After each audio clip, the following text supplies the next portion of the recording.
Just a brief introduction for the visitors who may not be familiar with you.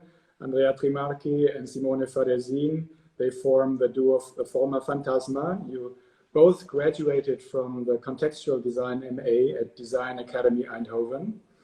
You opened your studio in 2009 in Amsterdam. You're still based there, but you are from Italy.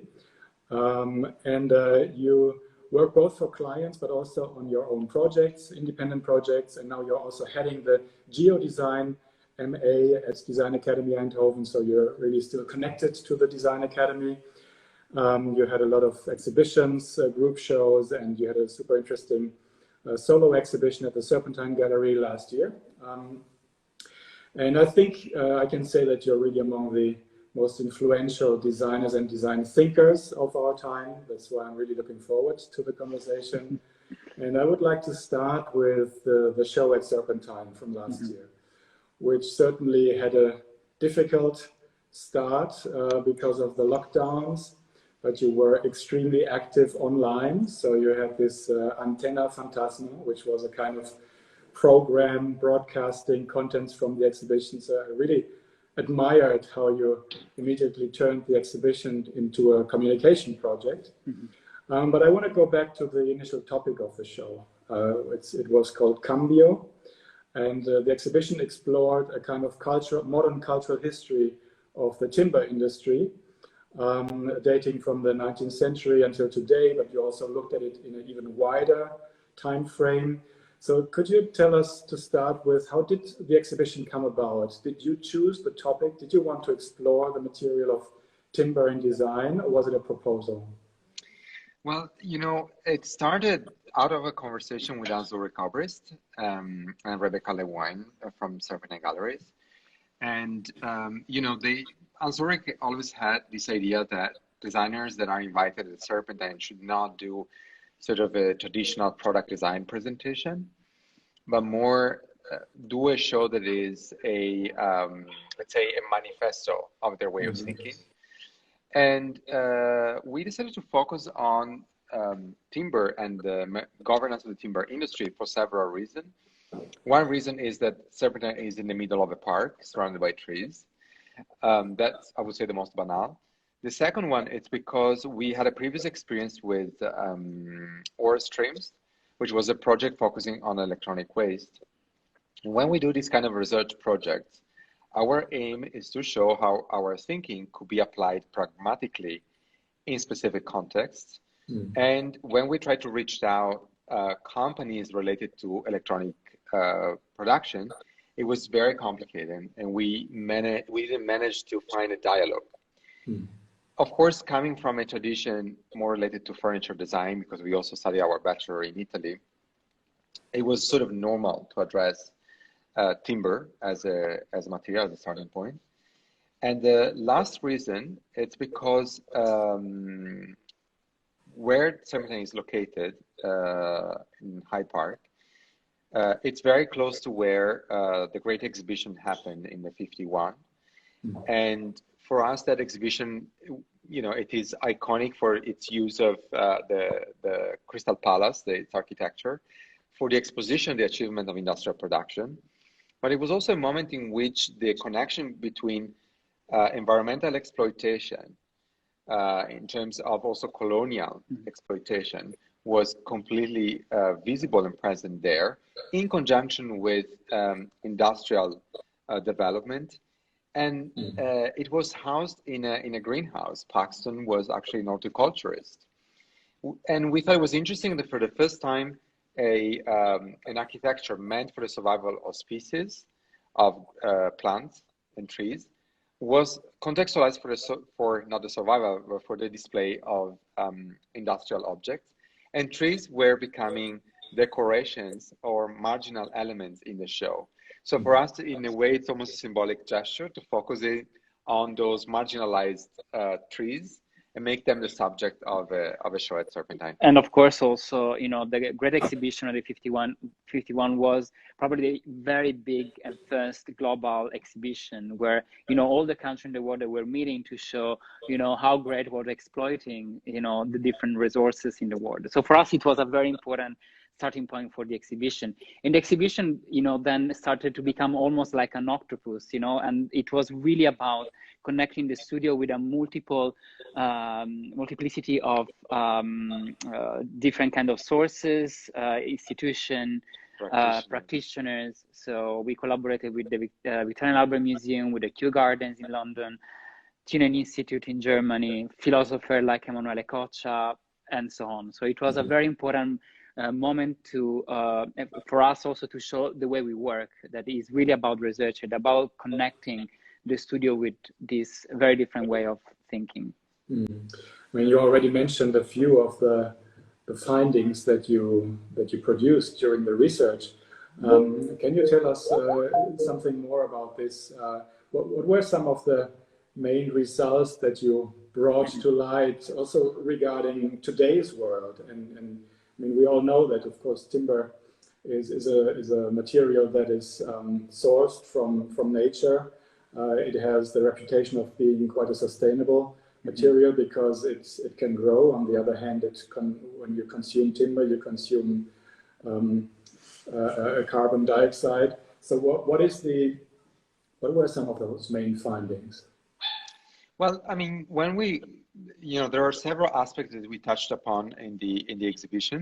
Definitely, we looked into the relationship there is between the life cycle of a product and the life cycle of the growing of a tree, in the sense that, of course, if a tree is, growing for 80 years, and then its material is applied in a short-term product or even disposable product, then it means that the CO2 that the tree has synced in its own material and it's incorporated into a product will be released very quickly in the atmosphere.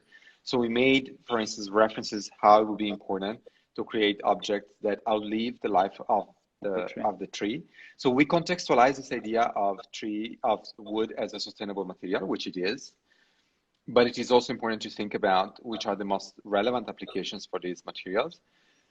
We, I think, addressed also illegality of timber in daily products. And that was probably one of the major part of the exhibition. So when you enter in the gallery, it was looking almost like a traditional exhibition, with objects lay in the walls. But then actually there were objects that most of the time they were coming from illegal logging. So coming within European Union as is illegal.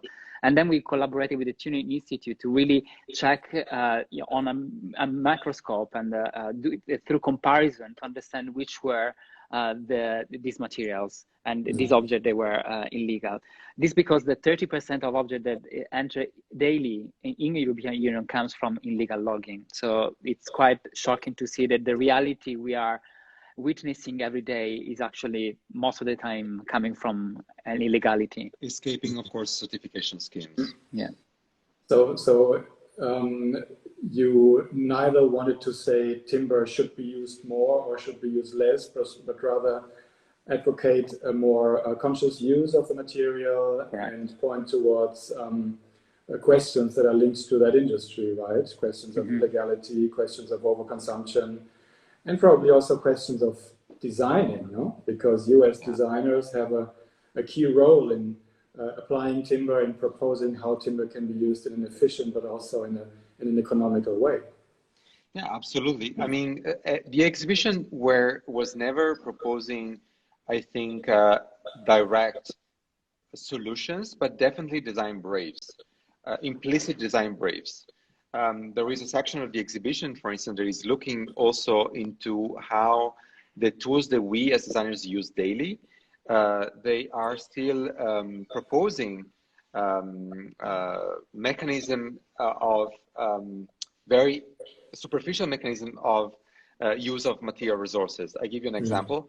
For instance, even digital tools that we use for renderings, for instance, it is very easy to download plugins that use as a surface rendering material illegal specimens or tropical specimens. It seems banal, but it is, supporting a way of considering design that is based on styling, and even the tools that we use, they don't render useful information regarding what we are designing, but simply the surface of objects. But this is you know, a general misconception in design that is still part of our own practice that we are trying to challenge with the show.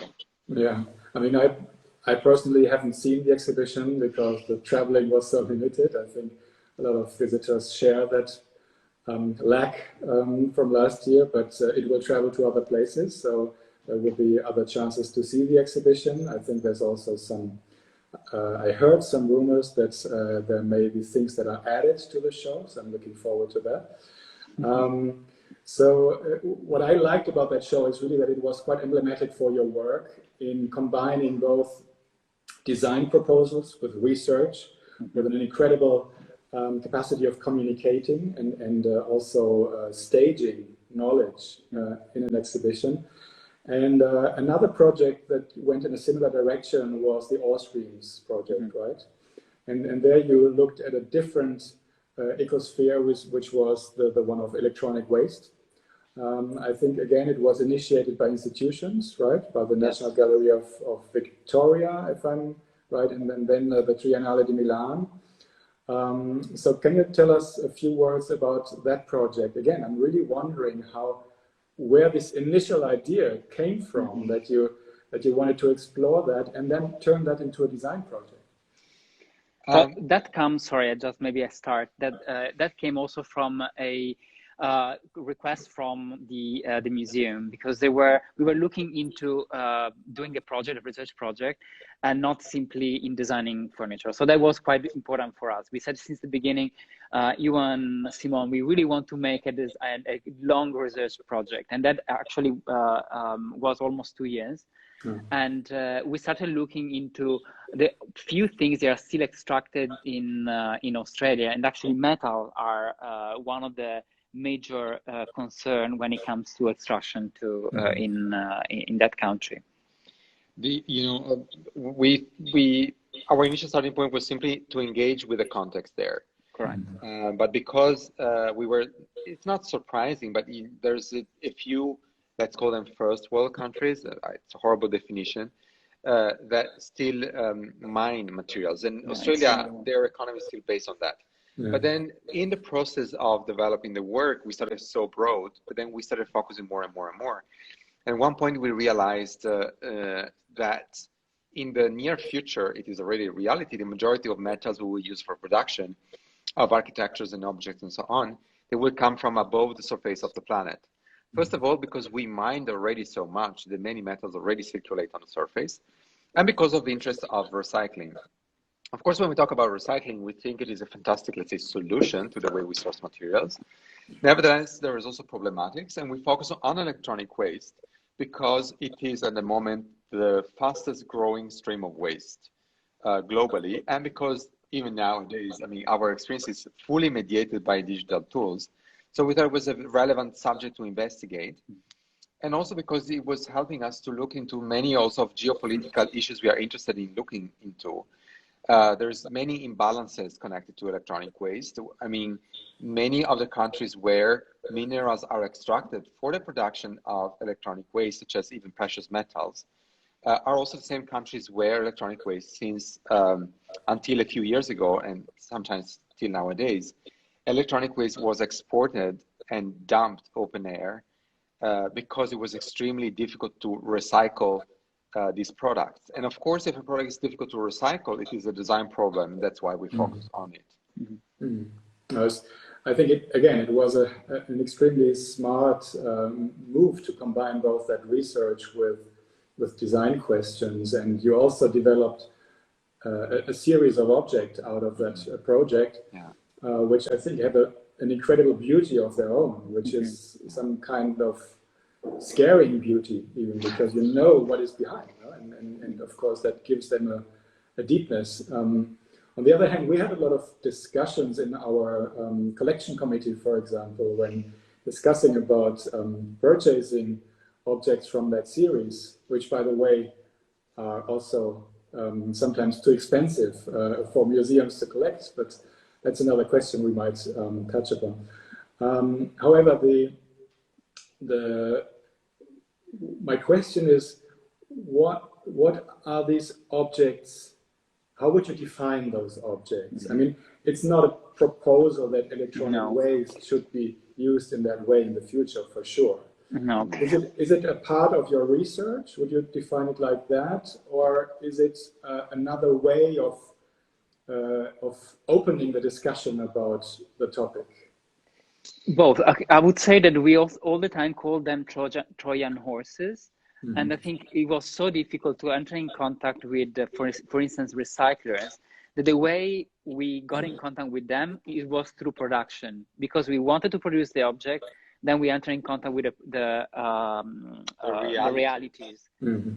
And that was a kind of a way of really start to discussing with all the people. Indeed, like the exhibition is really divided into the objects and into the video installation. And in the video installation, there we have the much more transformative part of Aura Streams. I think Aura Streams is a very complex and interesting case for many different reasons. For instance, the Museum in Australia gave us full freedom, but because they collect furniture, one of the things they asked is, we would like to have a set of furniture because this is what we collect in our collection. So we have, let's say, this limitation. But let's keep in mind, we also enjoy to give shape to objects. But as Andrea pointed out, the idea there is not that the object is the outcome of the research. It's actually allowing the research to happen. So it's a reverse process, but many people didn't get that, but it doesn't really matter. So it's the getting in contact, for instance, with recyclers in Belgium collecting circuit boards to extract gold. We went through that process also to produce the objects. So it is something that the object allows us to produce the research on different levels. And the video installation instead is providing the real solutions. We have an animation, for instance, where we go through a series of very pragmatic strategies that could be applied nowadays on how to improve the design of products to make them repairable and recyclable. One decision we took recently, for instance, is also to think of exhibiting the objects and the videos as separated, because we start to think that they also have their life of their own. And probably sometimes the power of the objects can overpower the rest of the work. So we are considering that. I mean, it's probably also a way to change the perception of the raw material, right? If you show with the objects that there can even be an inherent beauty in these pieces that pollutes the world, but there's ways to change that perception. Absolutely. It's a way of rather asking questions, no, about the material. Absolutely. The objects were also designed in a way that you could have these weird bits of electronics or parts of objects that you clearly could see that they were recycled. And I mean, of course, I mean, we don't speak about even the materiality of it. It was aluminum or stainless steel. It was all coming from recycled sources. Of course, that was inherent within the project in itself, but that's, I would say, it's the least important part of the work, I would say. And of course, when we design, you also just explore other ideas. For instance, there we were looking into office cubicles and so on. So the objects, they also have a legitimacy of their own. You know, they also exist beyond the research we did, and we still really like them. I mean, I always have to think about chemistry when I see these projects. Did you ever have this interest in the chemical side or natural sciences? Oh yeah, it was terrible chemistry. I did like it, but I would say yes, in a way, yeah. Especially, I think the earlier work we did at the beginning of our studio, they had that kind of empirical part. Yeah, more similar to alchemy than exactly. More alchemy than chemistry. I was waiting for that term to come. I think it's a very alchemist approach, which combines science with something else, no? With something which is not only rational, it's also fictional or very emotional. When you mentioned earlier works, the Botanica series, for example, which was this, it nearly has a narrative or historical component, no? Taking people back into an era where plastics were not linked to fossil materials, to open our minds for the fact that plastics could also be gained from other sources, right? Yeah, But also, you know, like we all the time give this connotation of plastic as a material of today. And it is a material that is existing already since more than 200 years. And it started actually as a biopolymer, you know, like all scientists that were working back then in looking into plasticity, into, you know, extracting rubber from plants, and you know, the blood was becoming a polymer. I mean, it was the history of plastic was immediately connected to kind of biomaterial. But then we were almost looking into this: what if, you know, oil was never stepping in? You know, which was the look of plastic? Which would have been the look of plastic nowadays? And actually, for us, it was a surprise what came out. I mean, even for us, we were making those vases like back then, or almost like 10 years ago already.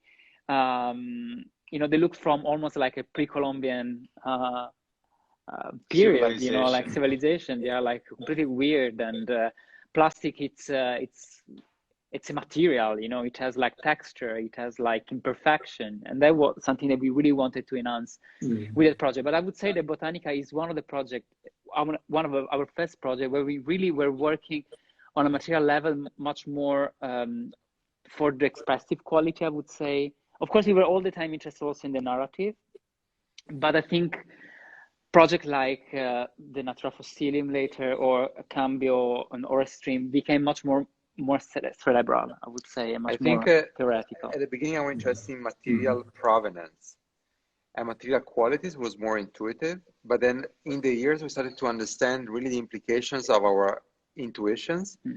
And I think our practice now is much more rooted in projects such as Cambio and Ore Streams that are really focusing on also the politics that govern our discipline, the one of design. Yes, with the Botanica, you stayed really closer to the object.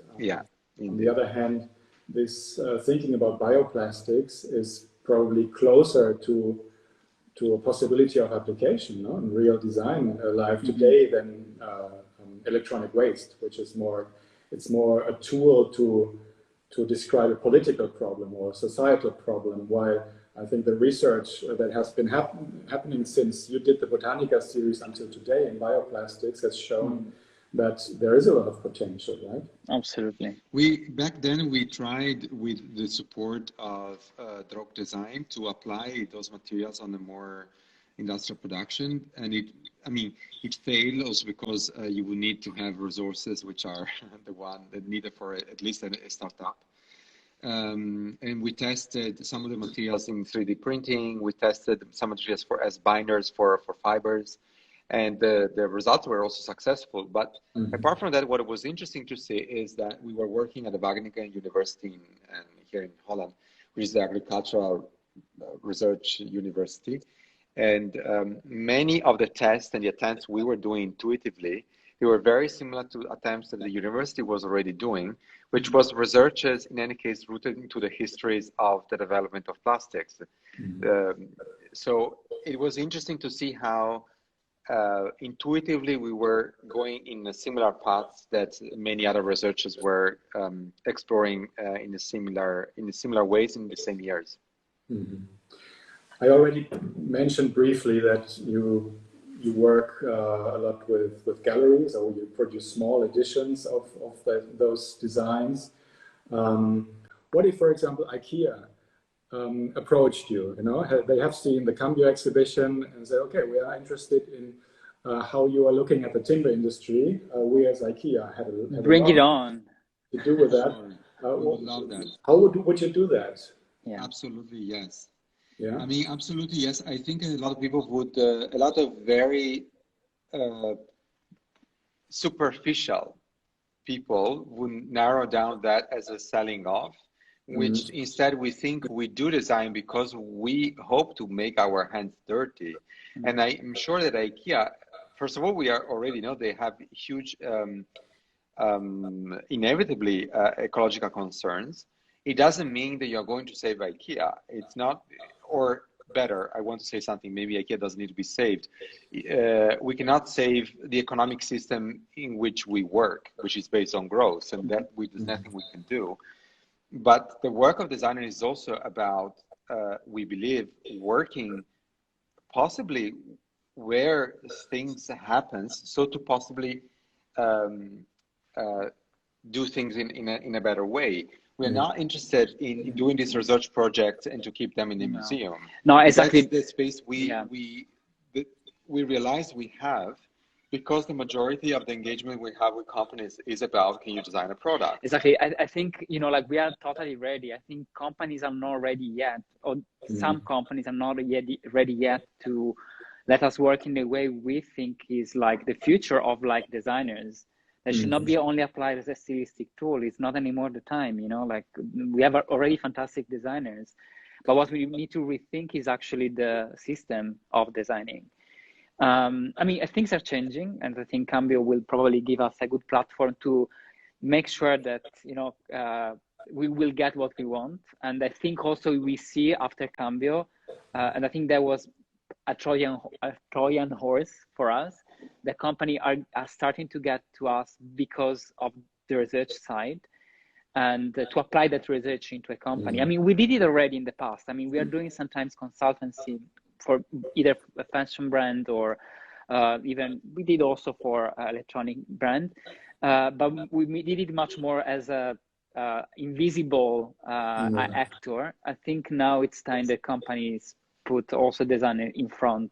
Okay, so you're ready to go into the larger scale, but I mean, you want to keep the critical potential, right, and the research. Of course, but that's also, sorry, I want to add something. The good things and the weak point and the strong point of our position is that we are a commercial studio. We are not a research studio that work within a university. We need to make our hands dirty. We must. Well, you're designers. Exactly. And that's, of course, we do a lot of mistakes, but we do also a lot of mistakes. It doesn't mean that what we do is perfect. Actually, we do a lot of imperfect things because also the system is imperfect. So, but we try to push also our client. The questions and the project we develop, they don't come because of innate and because, we grew up thinking about those things. This is the consequence of being a designer and thinking about the implications of what you do on a daily basis. And where we cannot, do or face certain questions with our partners, we do it either in education or with independent projects. Exactly. Simone, I read that you once said we are more interested in people than in things. I read that in an interview, which is already a few years ago. Would you still underline that and say that's true? Absolutely, absolutely. But I mean, the interest in design is not. I mean, let's be clear. I really like beautiful things, and that is there. But definitely, I mean, the good things about design is that it's connected to life and to humans and to other species. It's not. What we like about design is that it's a connector, a different element that sits between culture and nature, between production and societal developments. But these are the interesting things about design, and I mean, these are the same reason, I guess, why you are interested in design, right? It's that's the powerful side of design. How did you get into design? I mean, what brought you to choose that profession? So now we're going back a little bit in your biographies. Well, I don't know personally. Sometimes I wonder why I choose design. I didn't choose other disciplines, but I think intuitively, I come from Sicily, so it's a beautiful region, but it's completely disconnected to production and to contemporary, I would say. So when I moved to Florence, I went there because I studied there in Florence at the beginning. I moved to do architecture. So I did 1 year of architecture, and I understood that the scale of architecture was too big. We were too many people doing architecture, and I thought that there were no chance there to do anything that would fit me.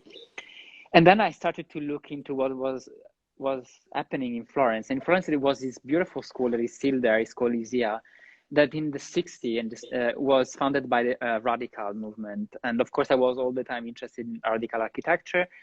So I thought maybe I should go into small scale. And then I applied there. And then actually there I met Simone. Sorry, we have a dog and delivery probably coming. In my case, Ooh. Good delivery. In my case, the story was very different because you know, I come from the Northeast, so it's very easy to get in contact with design there because of production. And I studied in my secondary school. I started to get in contact with design, and I became really early on interested in design. I had in my room, instead of having posters of, you know, pop stars, I had posters of pages of Domus with Sotos and Entomare. Oh, really? Yeah, it was really a design gig. Well, go on. And then I quickly, for me, I was very decisive for me to go to study design. But at one point, I was really losing interest in it. And it was when I met Andrea that I started to be reinterested in design, because without knowing, I realized that whenever we were having a conversation, it was about design, but not in terms of who designed what, but those questions about how you live with things, how things are produced, about visual culture. And we realized that this was our path together. So did you meet in Eindhoven or before? No, in Florence. In Florence already. Yeah, I mean, we were in different years, but then we started to collaborate in more sides project, more fun projects. And then we applied with one portfolio. We work we're not there almost, you know, we were really like working, we were developing our free time, and we applied with one portfolio. So, and we applied already as Formafantasma. So crazy enough, they took us as a package already, you know, since the beginning. And then we started from there. So Simone, you already mentioned you had Ettore Sozza's posters in your room. Were there other designers or other ideals that inspired you? Entomare, definitely. I think in the case of Sotzas, I had a fascination more for his writings, actually. And through the writings, I understood his work. While with Entomare, actually, I have been advised by Entomare where to go to study in Italy, because I was in my art school and I saw him coming in for a jury of a contest that was held there. And I recognized him, so I waited him outside for hours. And I asked him, okay, where should I go to study? And of course, he told me, like, well, all design schools are shit. But if you really want, of course, if you really want to study design, you should at least go to Florence. That's the least worst school you can find. And so that's what I did. Why did he say that? Because of the connection to the radical designers? Yes, and he also taught there. But also in general, I think because of the distance from Milano. You know, like as much as also Entomare loved Milano, I think Milano is always, you know, it's also, we are also peripheral to Milano for that reason. You know, we love and we hate Milano for the same reason probably that Entomare had. But for me, for instance, it was much more probably about the radicals. For me, they were quite important in my early formation, for sure. Because what's the reason why you're still in the Netherlands and you didn't go back to Italy? Is that the reason that Milan is too powerful, or it's too much of a closed design ecosphere? You know, actually, I think, so you have to think, when we moved to the Netherlands to study in Eindhoven, it was already, how many years ago? 12, 13. 13, even more years ago. And back then, I think things had changed. But I think we really felt that here there was a generation, our own, that had a voice much more than in Italy. And because we studied in Florence, when we finished study, for us, it was natural to stay here. And then, of course, you establish your life here and things goes on. And I have to say, we really enjoyed being a bit isolated because, of course, you know, we are part of the Dutch design context, let's call it in this way, but also not because we are Italian. And in a way, that felt good, honestly. That felt that we had a sort of a good sense of isolation, I would say. But I mean, we really love Milan. We love the design scene there as much as we love the one here. We think it is a brilliant city. And so, but sooner or later, I think we will, probably we will go back in some form. Okay. What about other influences? What about drop design, for example? Speaking of super important. I mean, we came to Holland for sure because both of Design Academy and Drog. So we were highly fascinated by the huge impact that drug design had in design. You know, I mean, I think we got again back in love in design because of drug. And I remember, like, we studied under Heisbacher, that he was at that time still the director with Ranier Makers of drug design. So, I mean, for sure, they were very instrumental in our early formation. You know, I think we really had the feeling that, so you have to think, so we were studying in Florence around 2000, more or less. And we really had this feeling that a sort of more experimental, radical side of design in Italy was sort of slightly disappearing. And while Droog was theorized as a counter reaction to Italian postmodernism, we actually always perceived it as a form of continuation of what was going on in Italy. Of course, the mentality was different, the sort of even the cultural background was different, but there was a more of a disruptive quality to it that somehow we felt was also belonging to Italian design before. So in what sense did you think that was a continuation? And in the disruptive quality that it had. So if I think about radical design, but also if you think about Memphis, for example. Yeah, exactly. Even Castiglioni. Well, even some attitudes in Castiglioni with a ready-made, you could see them in Droog. So I think Droog design and Ranier Makers, she's a good, design historian. She really theorized it as a reaction to postmodernism, but she was also extremely aware, for instance, of La Casa Calda, written by Branzi. So there's more things in common there than things against one another. I think the interest in quoting things, in creating connections, in collage is something in common. Yeah, although if you compare Memphis to Droog design, I think there couldn't be any bigger difference. Absolutely, no, Memphis. Superficially, but it's an interesting thing to think about it also as a continuation and not only as a counterpart. What about other influences? I mean, you mentioned Castiglioni, which I think is I see what could be a link. Your work also sometimes makes me think of surrealism, of Duchamp, of decontextualizing things and on looking behind things, and also the interest in the narrative side of objects. Would you agree to that? Yes. I mean, not necessarily with surrealism, but definitely the Duchamp. I think, in a way, how can you not? I mean, I think we all have been influenced by at least Dada and the work of Duchamp, or,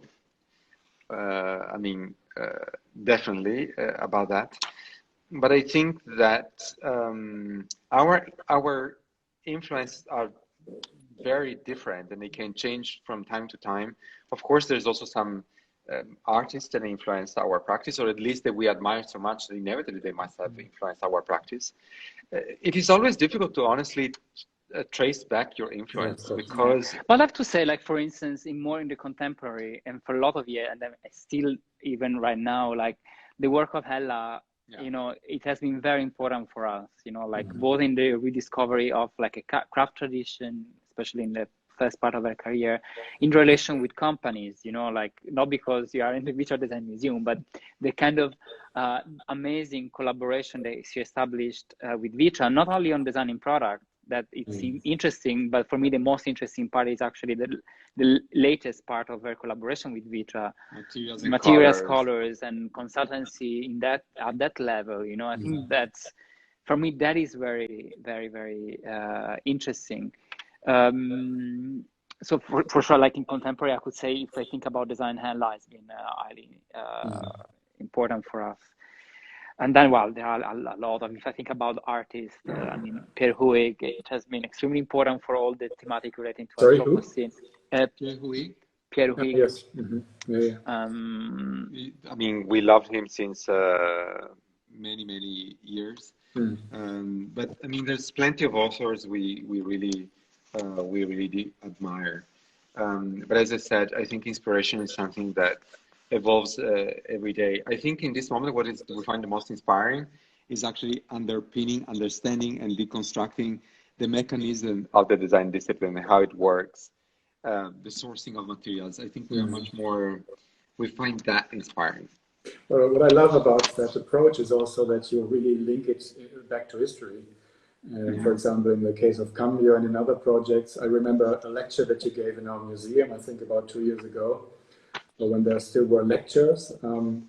If you remember, you showed also old engravings of a certain, of ancient prints. So I loved that you opened this historical perspective. And of course, it's, I mean, in Italy, you have a very rich source of that. And then you worked with material like lava stone, which again also has something very archaic. Does that interest in, let's say, ancient and even archaic tradition, does that have something to do with your Italian background? That you're just close to that classical heritage? Probably, yeah. I think so. Yeah. Honestly, I do think so. But I think that it helped us to be out of Italy to realize that. I think when you're in Italy, you're all the time surrounded by the old, that you just want to destroy the old. He always says we love to move from Florence to Eindhoven because of that. Yeah, exactly. But yes, definitely. I mean, all our work is all about references, and I mean, probably if I would have not choose design, I would have been an historian. I really like history, like as a theme. I think it is also about for us. We realize, even for instance with Botanica, that was a good example. That when you look back and you try to understand where the history of a certain material or process developed, you understand why you are where you are now. So that historical awareness also helps us to even position ourselves as designers. When you are confused even in your own practice and your own development, you can always rely back on who came before you and understand even how your practice positioned towards the past and towards the present and possibly the future of the discipline. Yeah. So I think that for us, it's extremely always relevant. So is there any, you mentioned, Andrea, you would have become a historian if you wouldn't have become a designer. Is there any role division between you two when you work together? Like, typically one does the technology and the other one does the surface. How does it work, the process? Well, it's kind of organic, but I have to say I'm the freaking out about precision and order and agenda and organization. I'm kind of a bit of schizophrenic for that. Maybe it's a bit a messy one, but when it comes to the really creative process, we are quite equal. And the big difference, I think, is that Andrea is a decision maker. Like, at one point he get bored of me wondering about like what we could do this, for me it is always like tons of potentials everywhere. And then he at one point cuts it and says like, no, we do it in this way. So I think that's the biggest difference. And of course that he's much more organized than me. He speaks better than me. So usually it's like in all the interviews because I don't like it. But well, you're both. That's the good. That should be the too. So yes.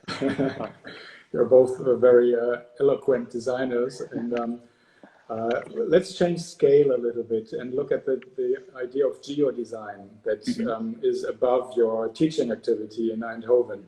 Geo-design is an interesting term because it alludes to the fact that designers do not only shape products, but also they shape our world, our ecospheres. How do you approach that huge field when you look at it as teachers, but also as designers? I mean, in Cambio, you look at an aspect of geo-design with the timber industry. How do you educate students to work with that perspective in the future? Very good question. Well, first of all, we are lucky enough that we are not doing this alone in a way. Jose Guri, my director of Design Academy in Eindhoven, introduced this theme in Design Academy. And so GeoDesign is not only the department, but it is also an exhibition platform that Martina Muzzi contributes to. So we let's say we are not alone, fortunately.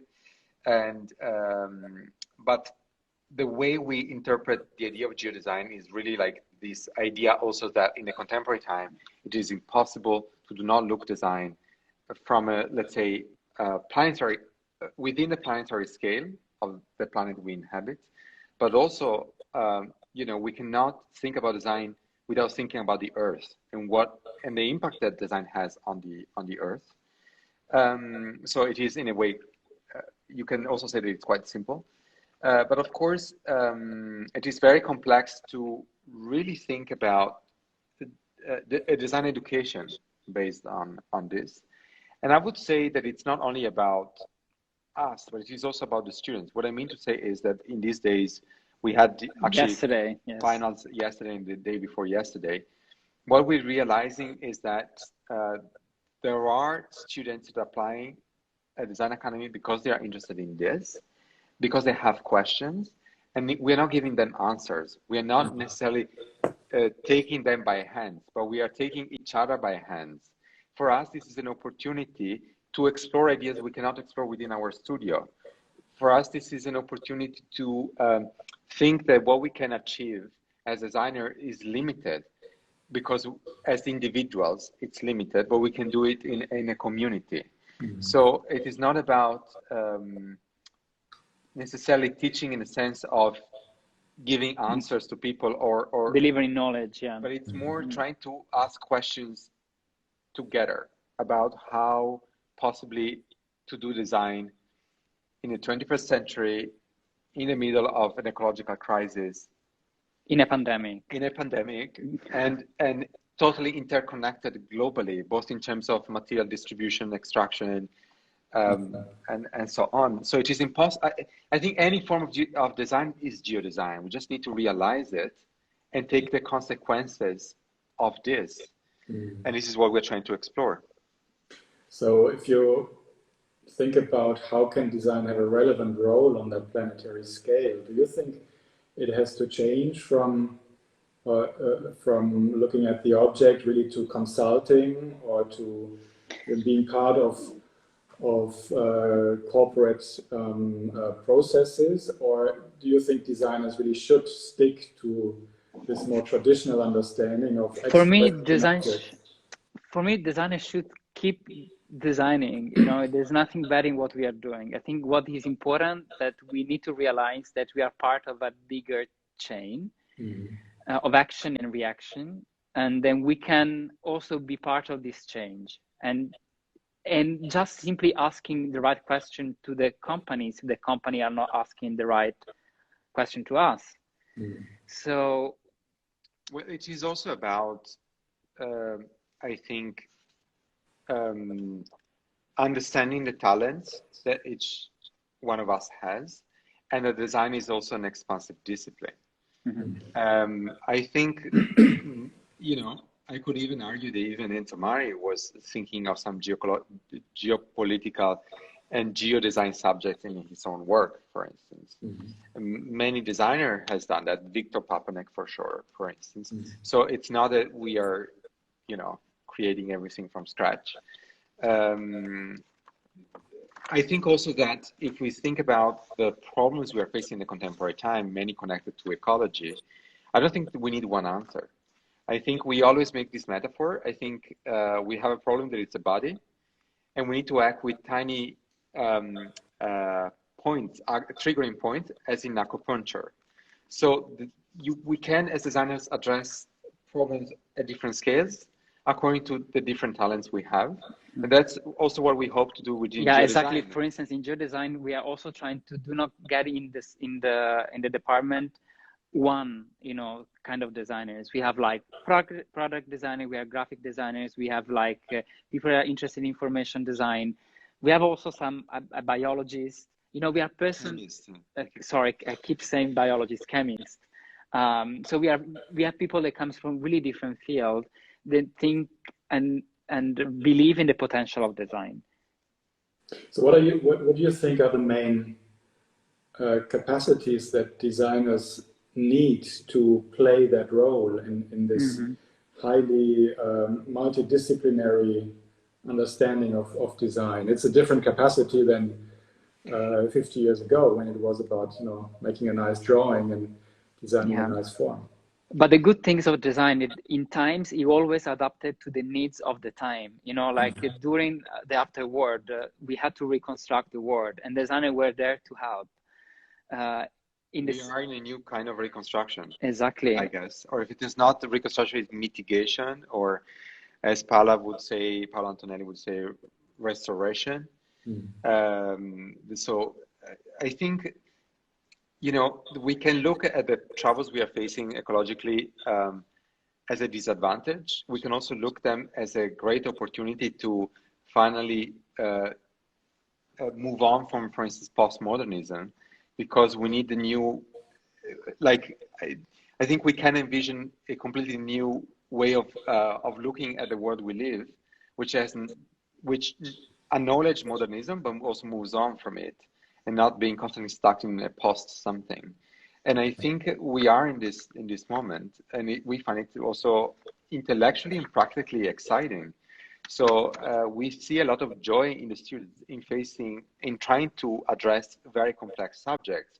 And we even had yesterday students trying to look into or addressing where slavery is still present in a contemporary time. I mean, why should a designer look into that? Well, because it is still linked into the way we produce things and the way we transport them. So why not taking the responsibility of looking into that? Are these projects perfect? No. But I still find it amazing that there is a generation of students that are willing to engage with this subject, knowing they might fail. Now, we are currently working on an exhibition about plastics with the V&A Museum.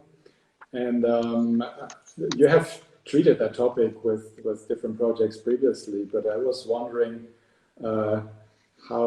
what you think as designers you would, for example, contribute to the use of that material today. How would you look at that? There's a lot of projects linked to plastics which have huge scales. If you think about ideas like the ocean cleanup, precious plastic, etc. Do you think these approaches work, or are they too naive, too simple?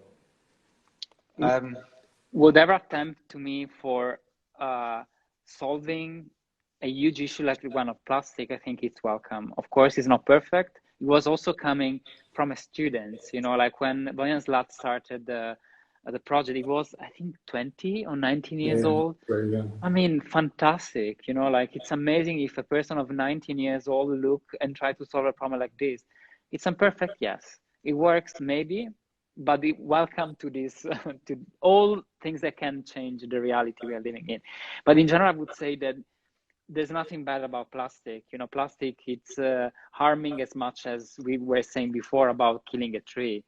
If you don't do it well, plastic, it's the application of plastic is completely wrong. So I think what we are always saying is the materials are neutral. Yeah. It's what you do with it makes the difference. Of course, I mean, plastics, I mean, there are some problems there, but still, we cannot think that any application of plastic is terrible. No, for sure. I mean, if you're saying the application is wrong, the material can be good, what do you think in the application is wrong? Do you think, for example, is it to compose too many different components which cannot be separated, or what would you think? Disposability. Even on an aesthetic level, plastic sometimes is rendered to look cheap. It is. Do you know what I mean? Like I think I would boil down everything to the idea of planned obsolescence or true obsolescence. And I think many of the products we use, they plan obsolescence, or they implicitly support this strategy, which was conceived and engineered to boost economy. And I think that's the biggest perversion of design and engineering. So I think that's the biggest problem. I'm extremely happy European Union is trying to push for directives to be distributed in the countries to ban obsolescence, at least in electronics. I think it is a perversion. There are textiles that are engineered to be, to be obsolete over time. I mean, nothing can be worse than that, I think. Is there any dream project you would have?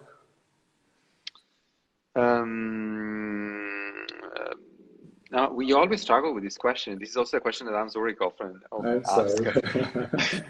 We always struggle with this question because sometimes we are not the kind of designers that are moved forward by freedom. It's almost often companies address us and say like, we don't want to give you a brief because we want creativity to be free. And we want to have a brief. We want to have a brief because we want to know what they think they need. Then we love to re-question that brief and to rephrase That's it. our activity. The debriefing, it's our favorite thing. We get a brief. You have to know what you ignore. Exactly. But I mean, you work a lot of on a lot of self-initiated projects, so you have the freedom and you make your own choices. That's true, but often they come from commissions. I think probably the one that really came fully from ourselves was when we looked into the using volcanic ashes as a material. That was coming from us.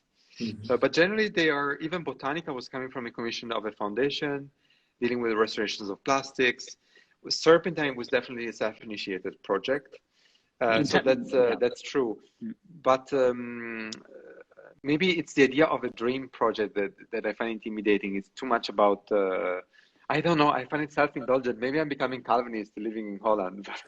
Well, sometimes it says something about, what would be a next step in your evolution.